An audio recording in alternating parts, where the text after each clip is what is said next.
when do we use so and when do we use because? We're just going to go over this real quick. And these are the two conjunctions. We're actually going to use but as well, but so, but, because. But for this case, it's just so and because.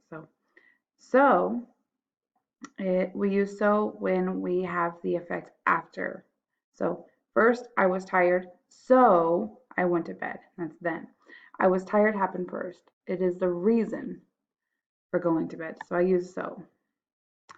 We use because when it's opposite. So I went to bed because I was tired. So the first thing goes after the second thing. So I went to bed happened after feeling tired. It is the result of feeling tired.